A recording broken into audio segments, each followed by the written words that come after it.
जब तक नवाज शरीफ साहब वापस तशरीफ नहीं ले आते, आपको शहबाज शरीफ साहब एक डमी वजीर आजम लगना शुरू हो जाएंगे। इसाक डार साहब वो पावर या वो मैंडेट इंजॉय करेंगे जो वो कहेंगे कि जनाब मैं on the behalf of Nawaz Sharif exercise कर रहा हूँ। नवाज शरीफ और परवेज इलाई का कोई जो है वो आपस में इस तरह की मुलाकात हो सकती है। परवेज इलाई साहब की मुलाकात नवाज शरीफ से नहीं होनी थी, उन लोगों से जरूर होनी थी उनकी मुलाकात, और हुई है जिनकी नवाज शरीफ से मुलाकात। ये मैसेज कम्युनिकेट करवाया गया है परवेज इलाई साहब को कि अगर आप इस तरह नहीं चलेंगे तो फिर असम्बलियाँ भी तहरीर हो सकती हैं, इसलिए वो चुपके से साइड पे हो गए। पंजाब हुकूमत जो होगी वो जनाब इमरान खान के लॉन्ग मार्च का हिस्सा नहीं होगी।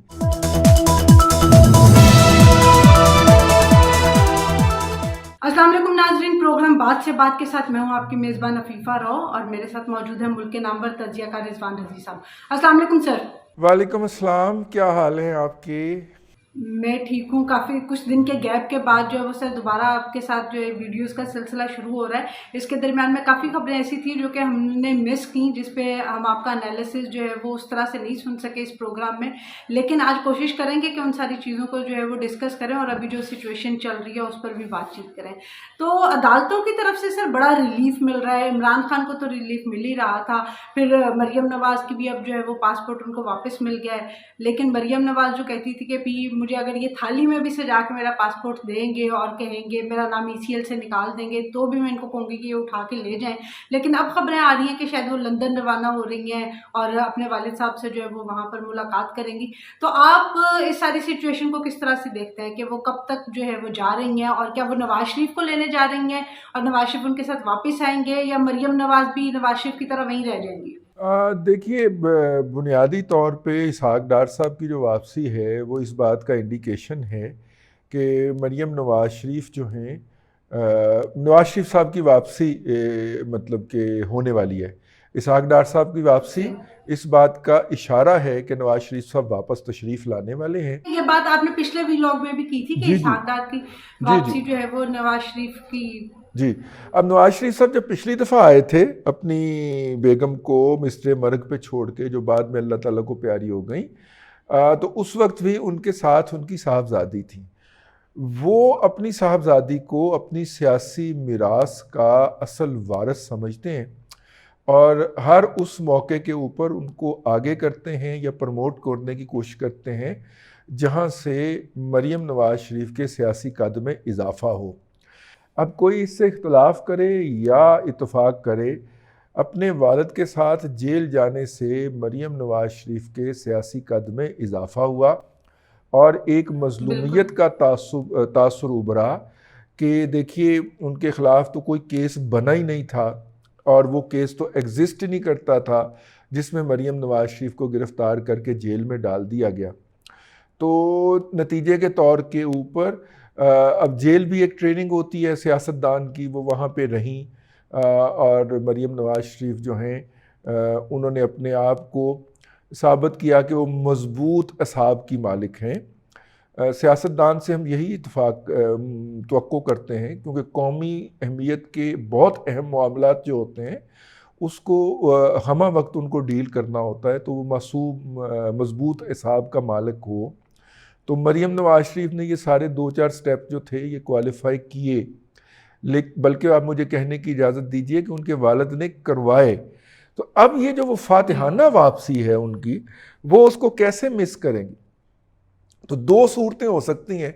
एक तो मरियम जो हैं वो अपना सारा काम शाम निपटा के, जो उनकी पर्सनल एक सर्जरी भी है, और वो वापस आ जाएं और वालिद साहब का इस्तकबाल करें, एक बड़े जुलूस की सरबराही करके ले जाएं। और दूसरा ये है कि वो जिस तरह पिछली दफ़ा वालिद के साथ आई थी, इस दफ़ा भी वो वालिद के साथ पाकिस्तान तशरीफ़ लाएं। तो लेट्स सी इन दोनों में से कौन सा वो रास्ता जो है वो अख्तियार करते हैं। अच्छा सर, लंदन जो है वो इस वक्त बहुत इंपॉर्टेंट हुआ है और परवेज इलाही साहब जो है वो लंदन गए हुए हैं और ये भी इम्कान जाहिर किया जा रहा है कि उनकी नवाज शरीफ के साथ कोई मुलाकात होना तय पा रही है। तो इस हवाले से आपके पास क्या खबरें हैं? क्या वाकई नवाज शरीफ और परवेज इलाही का कोई जो है वो आपस में इस तरह की मुलाकात हो सकती है और इनका आपस में कोई इत्तफाक हो के और पंजाब में कोई सूरत हाल चेंज हो सकती है? देखिए, मैं आपको इस हवाले से एक ख़बर दे देता हूँ। पहली तो मैं एक तरदीद जारी कर दूँ कि परवेज़ इलाही साहब की मुलाकात नवाज शरीफ से नहीं होनी थी, ना होनी है। हाँ, अलबत्ता उन लोगों से ज़रूर होनी थी उनकी मुलाकात, और हुई है, जिनकी नवाज शरीफ से मुलाकात। तो पहली तो ये हो अच्छा। गई कि उनकी बराह रास्त मुलाकात एजेंडे पे नहीं थी। हाँ हाँ, अलबत्ता जो है वो बाज़ लोगों ने उनके ऊपर, उनकी जो मौजूदा बेगम साहिबा हैं, नई कोई सुना है, उनके हवाला या रूसी में तशरीफ़ लाई हैं, उनके हवाले से तंज भी किए हैं, मजाक भी किए हैं। मेरा ख्याल है ये उनका ज़ाती मामला है, इसको ज़्यादा डिस्कस नहीं होना चाहिए। लेकिन वो बिल्कुल। लोग जो कि मियाँ नवाज शरीफ साहब से राब्ते में हैं, जो बग़ैर अपॉइंटमेंट लिए जाके दरवाज़ा खोल के नवाज शरीफ से मिल सकते हैं, ऐसे कम अज़ कम एक से ज़ायद लोगों से परवेज़ लाई साहब की मुलाकात थी। तो ख़दशात यही थे कि वो उनके साथ कोई सिलसिला जुनबानी जोड़ेंगे, कुछ बात कम्युनिकेट करेंगे। लेकिन उस हवाले से जो ख़बर है हमारे पास, वो ये है कि मियाँ साहब ने इस हवाले से मना कर दिया उन अफराद को। जब उन्होंने इस तरह की कोई बात करने की कोशिश की है तो वो उनको मना कर दिया गया है। तो इसलिए ना मुलाकात बराह रास्त हो रही है, ना बिल वास्ता कोई जो है वो कम्युनिकेशन हुई है। बहरहाल वो अभी तक वहीं पे हैं। वहाँ से चौधरी परवेज़ लाई जो हैं वो स्पेन जाएंगे। मुझे पर्सनली बताया गया बाज़ ज़राए के हवाले से अच्छा। कि वो स्पेन जाएंगे, जहाँ पे उनकी वो इन्वेस्टमेंट है, और वो एक दो फैक्ट्रीज़ वगैरह भी हैं हाई टेक की। तो वहाँ पे कुछ रोज़ क़याम करके तो फिर पाकिस्तान वापस तशरीफ़ लाएंगे। बुनियादी तौर पे वो अपने आप को जो मुतवक्को लॉन्ग मार्च है जनाब इमरान अहमद ख़ान साहब का, वो उससे अलग करना चाह रहे थे, इसलिए वो साइड पे हो गए। अब अभी हम नहीं, बात, अगर वो उससे अलग करना चाह रहे हैं तो फिर अगर इमरान खान ने उनको परवेज लाई को जो वजीर आला बनाया है, अगर वो उनसे अलग होने की कोशिश करेंगे तो फिर ये सिचुएशन कोई ज़्यादा सीरियस नहीं हो जाएगी? नहीं, सीरियस इसलिए नहीं हो सकती ना कि इमरान साहब के पास कोई दूसरा ऑप्शन नहीं है ना। परवेज़ लाई साहब की जो अच्छा। सीटें हैं उनके बगैर तो उनकी अक्सरियत नहीं है ऐवान के अंदर। ये तो बात जो है वो है, अपनी जगह पे मौजूद है। तो फिर जो ये अफवाहें चल रही थी कि इमरान खान साहब शायद असम्बलियाँ तहलील कर सकते हैं, तो शायद इसके पीछे कहीं यही एक वजह तो नहीं थी? जी बिल्कुल, ये मैसेज कम्युनिकेट करवाया गया है परवेज़ लाई साहब को कि अगर आप इस तरह नहीं चलेंगे तो फिर असम्बलियाँ भी तहलील हो सकती हैं। इसलिए वो चुपके से साइड पे हो गए और उन्होंने कहा कि ठीक है, मैं बाहर निकल जाता हूँ और मेरे बाद आपने जो निपटना निपट लें। आपने शायद वो ट्रेंड नहीं देखा, हाशिम डोगर इस्तीफ़ा दो। कर्नल रिटायर्ड हाशिम डोगर साहब जो हैं वो वज़ीर दाखिला हैं, और इस वक्त पंजाब बिल्कुल। में कहीं कहीं जो पीटीआई की सोशल मीडिया टीम के बहुत बड़े बड़े ट्रॉल्स हैं, उनके घरों के ऊपर छापे पड़ रहे। और ज़ाहिर है उसमें पंजाब पुलिस होती है फ्रंट के ऊपर, पीछे साथ में एफआईए भी जाती है, और फिर कुछ काले डाले भी साथ होते हैं। तो उसके बाद हाशिम डोगर साहब के ख़िलाफ़ ट्रेंड बन रहा है।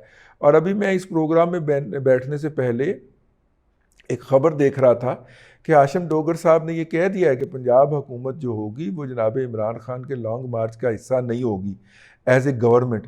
जिस तरह कल केपी की अच्छा। गवर्नमेंट ने इस हलफ लिया है ना, चीफ मिनिस्टर हाउस के अंदर लोगों को इकट्ठा करके उनसे बिल्कुल। हलफ लिया गया है, उस तरह की पोजीशन में आने से पंजाब हुकूमत ने, और हाशिम डोगर साहब पीटीआई की टिकट से मुंतखब हुए हैं, वो पीटीआई के एमपीए हैं, वो पीटीआई के मिनिस्टर हैं।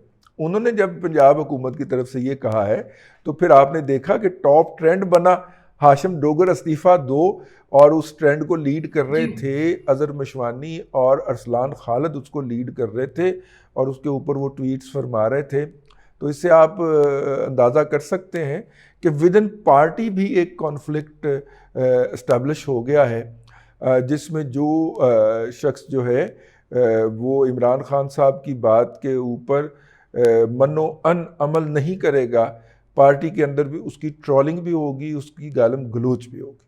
सर, जिस तरह की कॉन्फ्लिक्ट की हमने पीटीआई में बात की, इस तरह का कॉन्फ्लिक्ट तो हमें पीएमएल-एन में भी नज़र आता है। आपने देखा कि किस तरह से शहबाज शरीफ साहब ने जो एक डैशबोर्ड था सैलाब ज़रदान का जो रिलीफ फंड था उसके हवाले से, उसका इफ्तिताह करने से मना कर दिया। उन्होंने अपनी टीम को जिस तरह से आड़े हाथों लिया, तो वो भी तो एक कॉन्फ्लिक्ट की वजह से ही कहा जा रहा है कि ये सब कुछ नहीं नहीं नहीं सिचुएशन हुई। नहीं, ये उस तरह का कॉन्फ्लिक्ट नहीं है। ये बुनियादी तौर पे ये जो टीम है ये तो सरकार की टीम है ना, तो पिछली सरकार से चली आ रही है, नंबर एक। नंबर 2, उनके साथ डॉक्टर उमर सैफ खड़े हुए थे। डॉक्टर उमर सैफ जो हैं वो पंजाब के अंदर जो इनकी टीम थी अपना शहबाज शरीफ साहब की, उसके मेन पिलर रहे हैं। अगर आपको याद हो, बहुत सारे जो आईटी के जी इनिशिएटिव थे बिल्कुल। ऑटोमेशन के, उसके अंदर doctor ji Umar Saif the man behind the gun थे, और इसके अलावा और भी बिल्कुल। फैसला साजी के अंदर। तो फिर डॉक्टर उमर सैफ साहब ने क्लियर किया कि जनाब मैं इस डैशबोर्ड की लॉन्चिंग का हिस्सा नहीं था, ये ministry of information and technology का प्रोजेक्ट था। और आपको पता है कि वो 4 माह पहले तक तो उसके 5 माह पहले तक तो उसके वज़ीर जो थे वो फवाद चौधरी साहब रहे हुए हैं ना ठीक है। तो जी इसलिए बेसिकली शहबाज शरीफ साहब ने पिछली हुकूमत की दी हुई टीम को डांटा है और अपना जो है वो अच्छा। इस्टेब्लिश करने की कोशिश की है कि मैं जानता हूँ कि मैं कितना जानता हूँ, ठीक है, मुझे आईटी का भी पता है और मैं ये भी देख सकता हूँ, मैं टर्म्स भी बोल सकता हूँ। ये बेसिकली उनकी पीएमएलएन की सोशल मीडिया टीम ये सेल करती हुई पाई जा रही है कि देखें जनाब, चीफ मिनिस्टर प्राइम मिनिस्टर इस तरह का होता है जिसको बाकी चीज़ों का भी पता होता है। लेकिन उसमें से 2-3 ऑब्जेक्टिव हासिल किए हैं उन्होंने। एक तो उन्होंने पिछली टीम को एक किस्म का एक्सपोज किया है कि अगरचे हमने टीम तब्दील नहीं की। दूसरा, ये मिनिस्टर ऑफ स्टेट जो है वो एमकेएम के हैं, तो एक किस्म का एमकेएम को भी मैसेज है जो इनके मैसेज साथ है पार्टनर बिल्कुल। है। तीसरा ये है कि उन्होंने अपने आप को भी बोस्टिंग की है कि जनाब मैं को बड़ी चीज़ हूँ। हालांकि उसके अंदर जो स्लो था वो था इंटरनेट स्लो था ना, उसमें और तो कोई बिल्कुल। चीज़ स्लो नहीं थी। अगर इंटरनेट प्रॉपर होता तो वो चीज़ लोड हो जाती। तो बहरहाल उसके ऊपर डाटे की कमी थी, ये भी था एक अपनी जगह के ऊपर, वो डाटा होना चाहिए था वहाँ पे और अपडेटेड डाटा होना चाहिए था। तो चलें, मतलब ये इस तरह से है, ये कोई अंदरूनी इख्तलाफ नहीं है, ये बेसिकली वो अपने आप को पोस्ट कर रहे हैं। अंदरूनी इख्तलाफ ये है कि मियाँ नवाज शरीफ साहब वापस नहीं आ रहे। अंदरूनी इख्तलाफ ये है कि मिफ्ता इस्माइल साहब ने बमबारी शुरू कर दी है इसहाक डार के ऊपर और कहा है कि जनाब ये IMF से इजाज़त लिए बगैर जो है ये हरकतें कर रहे हैं, पेट्रोल की कीमतें कम कर रहे हैं और मैं जो है इससे कोई नेगेटिव हो सकता है। तो फिर इसहाक डार साहब ने कहा कि जनाब IMF को मैंने डील करना है ना, आप चुप करके बैठें, आप अपने काम से काम रखें। हाँ, इसहाक डार साहब ने इवन ये भी कहा कि अगर वो मुझसे फ़ोन करके बात करते हैं तो मैं उनको बताता कि ये स्टेप्स लिए जा सकते थे। तो ये इनके दरमियान में मतलब एक ही पार्टी का दोनों हिस्सा हैं और एक ही पार्टी की जब हुकूमत है और इनको पता भी था कि हमारे सामने इतने बड़े चैलेंजेस हैं कि अगर इन्होंने इस वक्त महंगाई को कंट्रोल ना किया तो इस हुकूमत की बहुत ज़्यादा सुबकी होगी। तो लेकिन फिर भी इसहाक डार साहब इस तरह की बातें कर रहे हैं कि अगर वो मुझसे फ़ोन करके बात करते तो मैं उनको ये मशवरा देता। तो ये इस तरह की चीज़ है, एक ही पार्टी के दो लोगों के दरमियान में लैक ऑफ कोऑर्डिनेशन जो है वो कुछ अजीब सा मामला नहीं नजर आता? जी बिल्कुल, ये अजीब सा मामला है और ये जो ये वाला है अंदरूनी इख्तलाफ, बुनियादी तौर पे इसहाक डार साहब को कहा जाता है कि वो नवाज शरीफ के आदमी हैं। और अगर आप देखें तो नवाज जी शरीफ साहब जब पिछले दौर के अंदर वज़ीर आज़म रहे हैं तो डिफंक्ट वज़ीर आज़म के तौर पे इसहाक डार साहब ऑपरेट किया करते थे। ये वज़ीर आज़म की बिल्कुल। तमाम पावर्स एक्सरसाइज करते थे। और आप देखिए उस वक्त 80 के करीब जो स्टैंडिंग कमेटीज़ थी पार्लियामेंट की, वो इन्होंने अपने पास रखी हुई थी इसहाक डार साहब ने, मतलब इतनी ये एब्सोल्यूट पावर एंजॉय कर चुके हुए हैं। इनकी इस आदत की वजह से पीएमएलएन के अंदर इनकी डिसलाइकिंग पाई जाती है कि एक तो ये जब ये कहते हैं कि मैं I am acting on the behalf of इस मोहम्मद नवाज शरीफ, तो चैलेंज करने वाला आगे से कोई नहीं रहता। नवाज शरीफ को चैलेंज करने का मतलब ये है कि आप पार्टी से बाहर हैं, ठीक है। अब वो चैलेंज करने वाला जब कोई नहीं रहता तो फिर इसहाक डार साहब full fledge power, absolute power के साथ आते हैं। अब मेरी बात समझ रही है ना? तो अब जब वो आए हैं तो वो उसी पावर के साथ आए हैं। बल्कि आप ये देखिएगा आइंदा कुछ दिनों के अंदर जब तक नवाज शरीफ साहब वापस तशरीफ़ नहीं ले आते तो आपको शहबाज शरीफ साहब एक डमी वज़ीर आज़म लगना शुरू हो जाएंगे। जिस तरह इसहाक डार साहब वो पावर या वो मैंडेट इंजॉय करेंगे जो वो कहेंगे कि जनाब मैं on the behalf of Nawaz Sharif exercise कर रहा हूँ। अब हर एक को तो ये सहूलत हासिल नहीं है ना कि वो फ़ोन उठाए और पूछे कि मियाँ साहब आपने ये कहा है, ये तो मेरा मतलब जी है कि जी बहुत PMLN के अंदर हर वजीर को ये सहूलत हासिल नहीं है, तो जब वो कहेंगे तो फिर वो बात मानना पड़ेगी। यही वजह है कि जो कैबिनेट के अंदर एक बड़ा स्ट्रॉन्ग ग्रुप है, अब कैबिनेट में तो वो नहीं आए लेकिन उनकी सरबराही में शाहिद खाकान अब्बासी साहब जो हैं वो उस दूसरे एंटी इसहाक डार ग्रुप की जो है वो सरबराही करते हैं या उसकी नुमाइंदगी करते हैं। उनके साथ ख्वाजा आसफ साहब भी हैं इसी स्कूल ऑफ थॉट के, राना तनवीर साहब भी हैं इसी स्कूल ऑफ थॉट के, और किसी हद तक बल्कि नहीं हैं, वो मेरा नहीं ख्याल वो हैं, लेकिन एहसन इकबाल साहब का वज़न भी उधर ही जाता है। तो मेरा मतलब है जी कि वो लोग जो थे वो इस बात के मुज़ाहमत थे कि मियाँ साहब आएँ और मियाँ साहब अपने तौर पे ऑपरेट करें तो हम उनको कायल कर सकते हैं।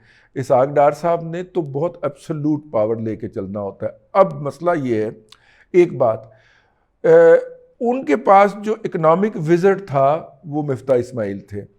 मिफ्ता इस्माइल साहब को एडवाइज़रशिप ऑफ़र की गई लेकिन उन्होंने वो एडवाइज़रशिप कबूल नहीं की। हालांकि मेरा ख्याल सही ये है कि अगर वो कॉमर्स की और ट्रेड की साइड के ऊपर आ जाते और एक्सपोर्ट बढ़ाने के लिए वो इकदामात करते और बाय द बुक चलने के वादी हैं तो वो ज़्यादा मुनासिब होता। लेकिन अब फिर सवाल पैदा होता है कि पता नहीं सागडार उनको बर्दाश्त करते भी कि ना करते। उन्होंने पहले ही इसमें अफियत जानी कि वो साइड पे हो जाएं, और इसहाक डार जी साहब के आने का जो है वो पहला इंडिकेटर आ गया है कि एक्सपोर्ट हमारी नीचे जाना शुरू हो गई हैं। इसहाक डार साहब जब पिछली दफ़ा जो प्राइस है वो भी बेहतर हो रही है नहीं, डॉलर का रेट डॉलर की कदर तो बेहतर हुई है, डॉलर की कदर, डॉलर के मुकाबले में पाक कम, रुपये की कदर बेहतर रुपए की हुई है, कदर बेहतर। लेकिन हमारी एक्सपोर्ट्स नीचे को जाना शुरू हुई हैं। पिछली दफ़ा भी यही जी हुआ था, हमारी एक्सपोर्ट्स इसहाक डार साहब नहीं बढ़ा पाए थे। अब इसहाक डार साहब का एक असूल है या उनकी एक कहावत है, अब हम उसको डिस्कस करेंगे तो व्लॉग लंबा हो जाएगा। हम अगले जी सेगमेंट के लिए इसको उठा रखते हैं, किसी दौर के लिए, किसी और सेगमेंट के लिए। बिल्कुल तो मेरा जी ख्याल है कि अब हम इजाज़त लें ताकि अगले के अंदर हम वापस आने के काबिल हो जाए। जी नाज़रीन, तो आपने इन तमाम चीज़ों पे रिजवान रज़ी साहब का तज्ज़िया सुना। नेक्स्ट व्लॉग में जो है वो और बहुत सी चीज़ों को डिस्कस करेंगे। आज के लिए इतना ही। अंटिल द नेक्स्ट टाइम, अल्लाह हाफ़िज़।